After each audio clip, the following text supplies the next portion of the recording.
ಪ್ರಿಯ ವೀಕ್ಷಕರೇ ನಮಸ್ಕಾರ. ಇದೀಗ ನೀವು ನೋಡ್ತಿದ್ದೀರಾ ಒಪ್ಪೆ ನ್ಯೂಸ್. ನಾನು ನಿಮ್ಮ ಪ್ರಿಯ.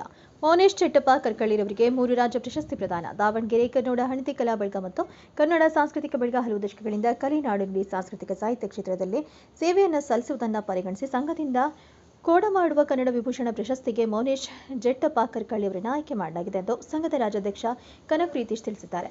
ಸುದ್ದಿಯಲ್ಲಿ ಹಂಚಿಕೊಂಡ ಈ ವಿಷಯದ ಅವರು ಮೌನೇಶ್ ಶಿಖಿರವರು ಸಾಹಿತ್ಯ ಕ್ಷೇತ್ರದಲ್ಲಿ ಮಾಡುತ್ತಿರುವಂತಹ ಸಾಧನೆಯನ್ನು ಗುರುತಿಸಿ ರಾಜ್ಯ ಪ್ರಶಸ್ತಿಗೆ ಆಯ್ಕೆಯನ್ನು ಮಾಡಲಾಗಿದೆ.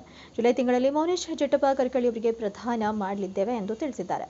ಮತ್ತು ಕೋಡಿಹಳ್ಳಿ ಪ್ರತಿಷ್ಠಾನ ತಿಳುವಳಿ ಪ್ರಥಮ ವರ್ಷದ ವಾರ್ಷಿಕೋತ್ಸವ ಪ್ರಯುಕ್ತ ಕರ್ನಾಟಕ ರಾಜ್ಯ ಬರಹಗಾರರ ಸಂಘ ಹೂವಿನ ಹಡಗಲಿ ಇವರ ಆಶ್ರಯದಲ್ಲಿ ಗಾನಯೋಗಿ ಡಾಕ್ಟರ್ ಪಂಡಿತ್ ಪುಟ್ಟರಾಜು ಗವಾಯಿಗಳವರ ಜನ್ಮದಿನೋತ್ಸವ ಹಾಗೂ ವಿಶ್ವ ರಂಗಭೂಮಿ ದಿನಾಚರಣೆ ನಿಮಿತ್ತ ಕರ್ನಾಟಕ ಜನಪದ ಕಲೋತ್ಸವ 2024 ಶುಭ ಸಂದರ್ಭದಲ್ಲಿ ಕವಿ, ಸಾಹಿತಿ, ಲೇಖಕ, ವಿಮರ್ಶಕ, ಹಾಡುಗಾರ, ಬರಹಗಾರ ಎಲ್ಲ ಪ್ರತಿಭೆ ಹೊಂದಿದಂತಹ ಸಕಲ ವಲ್ಲಭನಿಗೆ ಸಾಹಿತ್ಯ ಸ್ವರೂಪ ಪ್ರಶಸ್ತಿ ಪ್ರದಾನ ಮಾಡುತ್ತಿರುವುದು ಸಂತಸ ತಂದಿದೆ ಎಂದು ರಾಜ್ಯ ಬರಹಗಾರ ಸಂಘದ ಅಧ್ಯಕ್ಷ ಮಧುನಾಯಕ್ ಲಮಾಣಿ ಹೇಳಿದ್ದಾರೆ. 2024ನೇ ಸಾಲಿನ ಐಹೊಳೆಯಲ್ಲಿ ನಡೆಯುವಂತಹ ಚಾಲುಕ್ಯೋತ್ಸವದಲ್ಲಿ ಮೌನೇಶ್ ಚೆಟ್ಟಪ್ಪ ಕರ್ಕಳ್ಳಿ ಅವರಿಗೆ 2024 ಚಾಲುಕ್ಯ ರತ್ನ ಪ್ರಶಸ್ತಿಯನ್ನು ನೀಡಿ ಗೌರವಿಸಲಾಗುತ್ತೆ.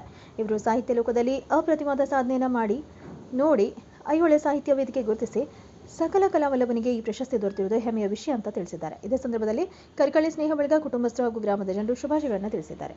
ಇದಾಗಿತ್ತು ಇವತ್ತಿನ ವಿಶೇಷ. ಇನ್ನಿತರ ಸುದ್ದಿಗಳಿಗಾಗಿ ನೋಡ್ತಾ ಇರಿ ಒಪ್ಪೆ ನ್ಯೂಸ್.